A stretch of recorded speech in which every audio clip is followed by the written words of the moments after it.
So hi, this is उज्ज्वल भारद्वाज और आज की वीडियो में हम पढ़ने वाले हैं Thompson model of an atom. तो आज की वीडियो में बात करेंगे कि थॉमसन ने एटम की स्ट्रक्चर को किस प्रकार डिफाइन करा। तो क्या हुआ, सबसे पहले जो एटम के बारे में बताया था वही वो हमें डाल्टन ने बताया था। तो डाल्टन साहब ने हमें ये बताया था कि जो हमारा एटम होता है वो सबसे छोटा पार्टिकल होता है। लेकिन जब हमें ये पता चला कि भाई हमारे एटम के अंदर भी सब एटॉमिक पार्टिकल्स होते हैं, तो हमारी जो डाल्टन की एटॉमिक थ्योरी थी वो फेल कर गई। जब डाल्टन की एटॉमिक थ्योरी फेल कर गई तो अब हम जान चुके हैं कि जो हमारा एटम है वो सब एटॉमिक पार्टिकल से मिलकर बना हुआ है। और जिस वक्त तक ये हमें पता चला, जिस वक्त तक हमें ये पता चला था कि भाई हमारा एटम है वो सब एटॉमिक पार्टिकल से मिलकर बना हुआ है, उस वक्त हमारे सब एटॉमिक पार्टिकल के नाम पर केवल इलेक्ट्रॉन और प्रोटॉन ही डिस्कवर हुए थे, जिसमें ये पता चला था कि इलेक्ट्रॉन के ऊपर नेगेटिव चार्ज होता है और प्रोटॉन हमारे पॉजिटिव होते हैं। और अभी तक हमारी न्यूट्रॉन की डिस्कवरी नहीं हो पाई थी। तो उससे पहले ही हमारे डाल्टन की एटॉमिक न्यूट्रॉन की डिस्कवरी से पहले ही हमारे डाल्टन की एटॉमिक थ्योरी फेल हो चुकी थी, क्योंकि हमारे दो सब पार्टिकल फाइंड हो चुके थे, इलेक्ट्रॉन और प्रोटॉन।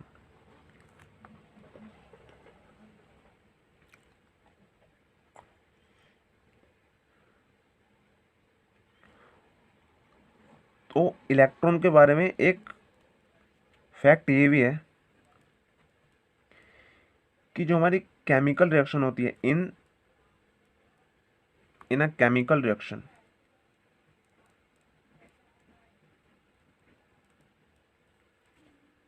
किसी भी केमिकल रिएक्शन में क्या करते हैं, इलेक्ट्रॉन पार्टिसिपेट करते हैं। Electron take participate. जो हमारी कोई भी केमिकल रिएक्शन होती है उसमें हमारे जो इलेक्ट्रॉन होते हैं वो पार्टिसिपेट करते हैं। H+OH और हमारा क्या बन गया था, जैसे H2O, वाटर हमारा बन गया था। तो उसमें हमारे प्रोटॉन का कोई पार्टिसिपेशन नहीं था। हमारे इसमें क्या हुआ था, जो हमारी केमिकल रिएक्शन हो रही है ये किसकी वजह से हो रही है, ये केवल इलेक्ट्रॉन की वजह से हो रही है। तो भाई इस कॉन्सेप्ट को समझते हुए साइंटिस्टों ने ये पता किया कि भी एटम के अंदर जो इलेक्ट्रॉन होते हैं वो कहीं आउटर सरफेस पर होंगे, कहीं इस तरह से आउटर सरफेस पर होंगे। अभी ये भी नहीं पता चला था कि रिवॉल्व कर रहे हैं, क्या कर रहे हैं। बस इस कॉन्सेप्ट से ये डिफाइन हो रहा था कि जो हमारे इलेक्ट्रॉन है वो कहाँ पर है, वो एटम की आउटर सरफेस पर है, आउटर सरफेस पर है। और जो प्रोटॉन है वो भैया कहीं अंदर की तरफ होंगे। और आउटर सरफेस पर हमें पता कैसे चला, इस कॉन्सेप्ट से हम कैसे कह सकते हैं कि जो एटम के अंदर इलेक्ट्रॉन है वो आउटर सरफेस पर है। तो भाई हम ये इस चीज़ से कह सकते हैं क्योंकि जो हमारे इलेक्ट्रॉन है वो केमिकल रिएक्शन के लिए पार्टिसिपेट कर रहे हैं। तो भाई वही चीज़ तो पार्टिसिपेट करेगी जो बाहर जाने के लिए फ्री होगी। अगर सपोज करो प्रोटॉन, अगर इलेक्ट्रॉन हमारे यहाँ पर होते तो ये तो केमिकल रिएक्शन में पार्टिसिपेट ही नहीं करते। पार्टिसिपेट हमारे जब करेंगे जब ये फ्री होंगे मोमेंट के लिए, ठीक है, ये हमारे बाहर निकल जाएंगे यहाँ से। तो उसके लिए क्या होना पड़ेगा, इलेक्ट्रॉन को आउटर सरफेस पर होना पड़ेगा, जिससे ये आसानी से बाहर निकल जाएंगे। क्या होगा, ये आसानी से बाहर आ जाएंगे। तो इस कॉन्सेप्ट से ये पता चला कि भाई हमारे इलेक्ट्रॉन होते हैं वो एटम की आउटर सरफेस पर होते हैं।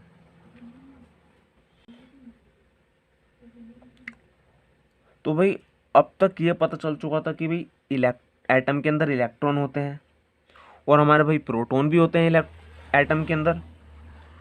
तो भाई क्वेश्चन ये एराइज होता है कि जो हमारे पार्टिकल्स हैं ये एटम के अंदर अरेंज किस प्रकार हैं। भाई इनका कोई ऑर्डर तो होगा।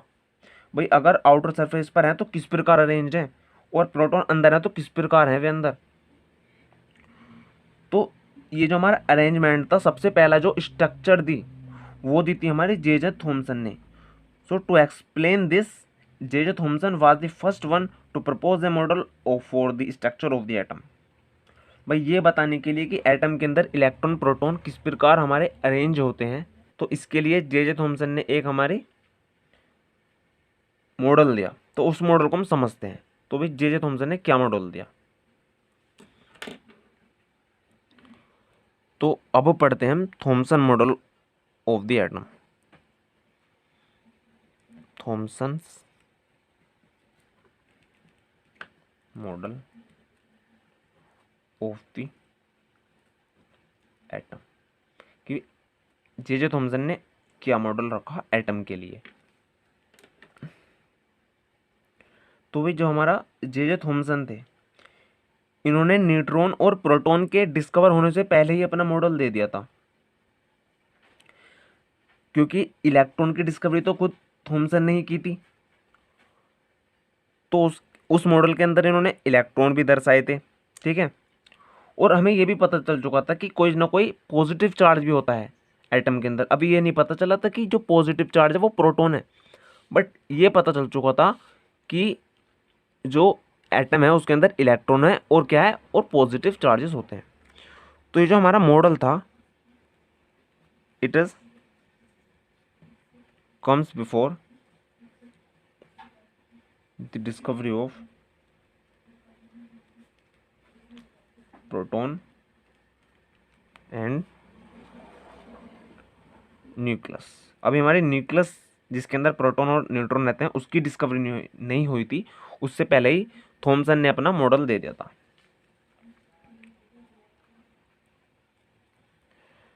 तो ये मॉडल जो था जे थॉमसन ने 1898 में अपना मॉडल दिया।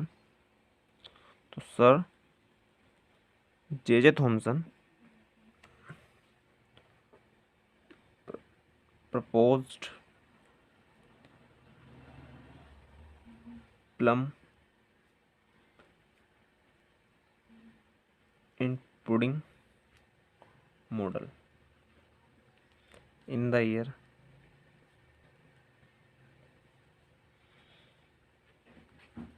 90। इस चीज को भी समझेंगे, पहले ही समझ लेते हैं कि उनके मॉडल में क्या था। So his model looks like अ वाटरमेलन। जो उनका मॉडल था वो एक वाटरमेलन की तरह दिखता था, जैसे हमारा वाटरमेलन एक फ्रूट होता है उसकी तरह दिखता था, जिसमें कि in which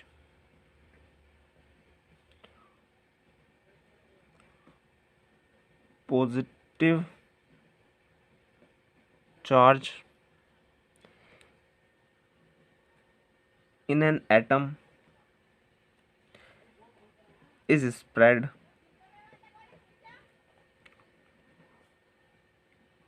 all over like the red edible part।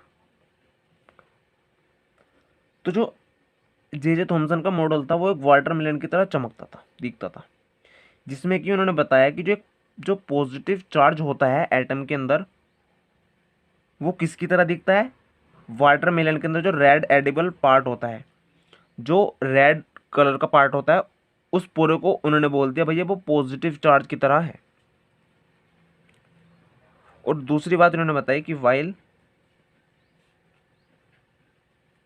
Electron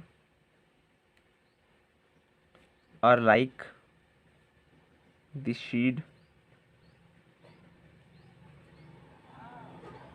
in the watermelon.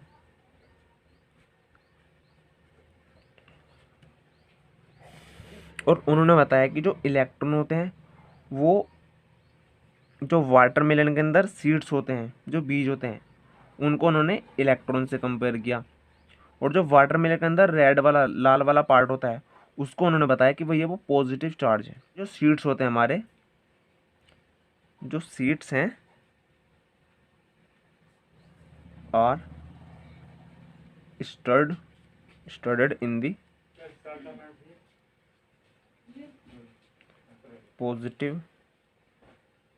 Positively charge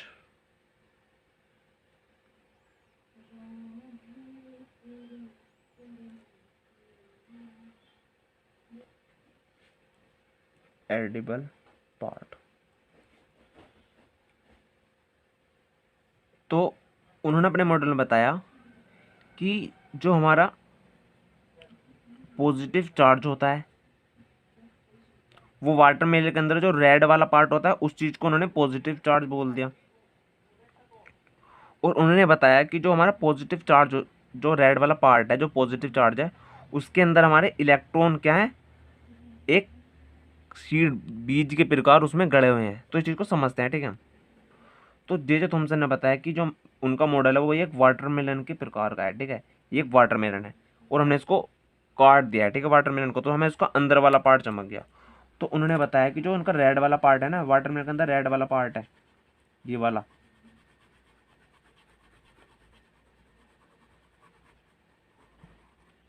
ये जो हमारा रेड एडिबल पार्ट है, इस पूरे पार्ट को उन्होंने बोल दिया कि भैया ये प्रोटॉन मान लो आप, कि ये कुछ कुछ प्रोटॉन जैसा है, ठीक है। इस चीज को प्रोटॉन मान लो वाटरमेलन के अंदर। और उन्होंने बताया कि जो इस लाल वाले पार्ट के अंदर जो सीड्स बीज गड़े हुए हैं ना, ये बीज गड़े हुए हैं, इनको मान लो आप इलेक्ट्रॉन।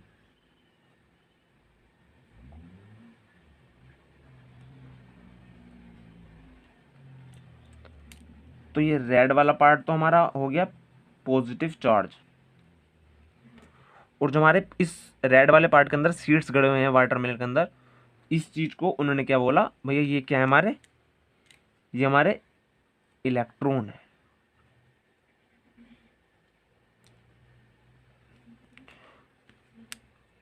तो जे थॉमसन ने जो अपना पहला मॉडल दिया वो एक वाटरमेलन से उन्होंने कंपेयर करा। तो उन्होंने क्या माना कि जो वाटरमेलन है, तो भाई हमें ये पता चल चुका था कि हमारा जो एटम है वो क्या है, उसकी शेप क्या है, वो कुछ स्पेयर जैसी है, ठीक है। तो हमें ये पता चल चुका था कि जो हमारा एटम है उसकी शेप क्या है, स्पेरिकल है, स्पेरिकल शेप है उसकी। तो वही वाटरमेलन भी कुछ कुछ स्पेरिकल शेप का होता है। तो उन्होंने अपने मॉडल को भी ये वाटरमेलन से कंपेयर करा। तो उन्होंने बताया कि जो रेड वाला पार्ट है वो तो क्या है, वो अभी प्रोटॉन की डिस्कवरी नहीं हुई थी, ठीक है। हमें यही पता था बस कि अभी पॉजिटिव चार्ज है, ठीक है। तो उन्होंने बताया था कि जो हमारा रेड वाला पार्ट है ना, वो क्या हमारा, वो पॉजिटिव चार्ज है। और उस पॉजिटिव चार्ज के अंदर जो कुछ कुछ सीड जैसे हैं ना, ये इन्हें बोल दिया उन्होंने इलेक्ट्रॉन। और जो उनका मॉडल था वो कुछ कुछ प्लम इन पुडिंग मॉडल जैसा था, जिसे हम क्रिसमस पुडिंग मॉडल कहते हैं, ठीक है। तो उसमें सपोज करो कि हमारे पास कोई केक है, ऊपर से वो डाल रखे हैं, ठीक है, मोमबत्ती वगैरह गाड़ रखी हैं, और उसमें किशमिश काजू बादाम ये वगैरह गाड़ रखे हैं। तो जो हमने किशमिश काजू बादाम अपने सारे ड्राई फ्रूट्स उसमें स्टडेड है, मतलब गाड़ रखे हैं उस केक के अंदर, उसको तो उन्होंने बोलते हैं इलेक्ट्रॉन। और ठीक है, और जो नीचे वाला पार्ट था वो हो गया हमारा पॉजिटिव चार्ज। तो वो कुछ कुछ क्रिसमस पुडिंग वाला मॉडल जैसा भी था। और वैसे तो अपने जो थॉमस का मॉडल था वो हम वाटरमेलन के नाम से जानते हैं, कि वो वाटरमेलन की तरह, वाटरमेलन से उन्होंने उसे कंपेयर किया था। उनका जो मॉडल था वो वाटरमेलन की तरह दिखता था, जिसके अंदर रेड वाला पार्ट तो हमारा पॉजिटिव चार्ज था, और जिसके अंदर सीड गड़े हुए थे वो क्या थे, हमारे इलेक्ट्रॉन थे। तो अब हम पढ़ते हैं ड्रॉबैक्स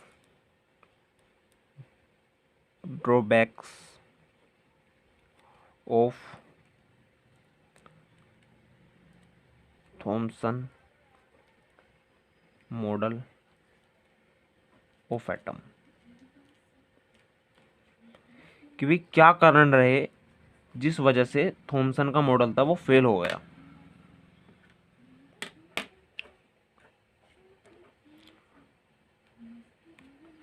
तो पहला कारण तो ये था कि उन्होंने एटम की स्टेबिलिटी के बारे में कोई बात ही नहीं की।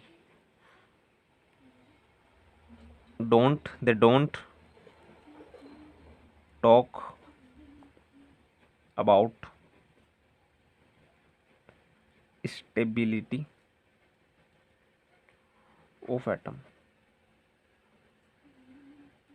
कि उन्होंने जो एटम था वो किस प्रकार हमारा स्टेबल है, जो कोई भी मैटर है वो एग्जिस्ट करता है, क्योंकि एटम हमारा स्टेबल है इसलिए एग्जिस्ट करता है कोई भी मैटर।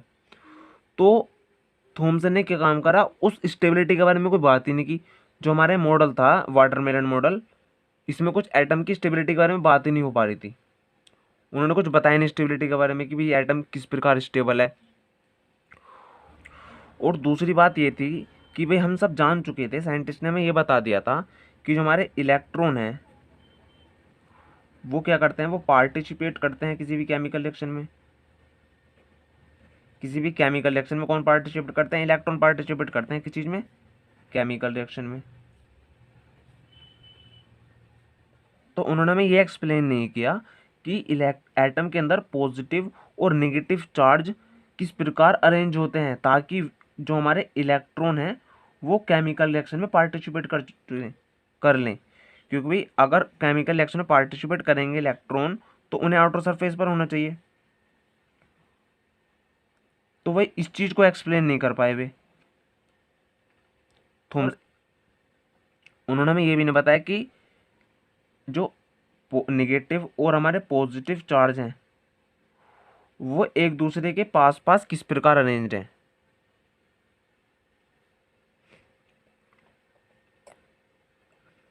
बस उन्होंने ये बता दिया था कि भैया वाटरमेलन के अंदर जो रेड वाला पार्ट है वो तो क्या हमारा, वो हमारा पॉजिटिव चार्ज है, और जो हमारे ये ब्लैक ब्लैक सीड्स हैं ये हमारे इलेक्ट्रॉन है। भाई इससे ये साबित नहीं हो रहा था कि इलेक्ट्रॉन किस प्रकार हमारे केमिकल रिएक्शन में पार्टिसिपेट करेंगे। और हमारे इस मॉडल को देखकर एटम की स्टेबिलिटी भी डिफाइन नहीं हो पा रही थी। तो ये जो हमारा मॉडल था ये हमारा मॉडल फेल कर गया। थॉमसन का मॉडल हमारा यही कारण था कि वो फेल हो गया। और फिर हमारे रदरफोर्ड साइंटिस्ट आए जिन्होंने गोल्ड फॉइल स्कैटरिंग एक्सपेरिमेंट करा, और उन्होंने बताया कि हमारे जो एटम के अंदर इलेक्ट्रॉन प्रोटॉन है, इलेक्ट्रॉन और पॉजिटिव चार्ज है, वो किस प्रकार अरेंज होते हैं। और उस एक्सपेरिमेंट के साथ साथ उन्होंने न्यूट्रॉन की डिस्कवरी और कर ली। तो भाई रदरफोर्ड के एक्सपेरिमेंट से हमें न्यूट्रॉन और डिस्कवर हो गया, और हमें अपना रदरफोर्ड मॉडल भी मिल गया, जहाँ से हमें ये पता लग रहा था कि इलेक्ट्रॉन प्रोटॉन और न्यूट्रॉन किस प्रकार अरेंज होते हैं किसी भी एटम के अंदर। तो आई थिंक अब आपको समझ में आ चुका होगा कि थॉमसन मॉडल ऑफ एटम क्या है। तो मिलते हैं अगले लेक्चर में रदरफोर्ड मॉडल के साथ। तब तक के लिए नमस्कार, see you, have a good day, thank you for watching us.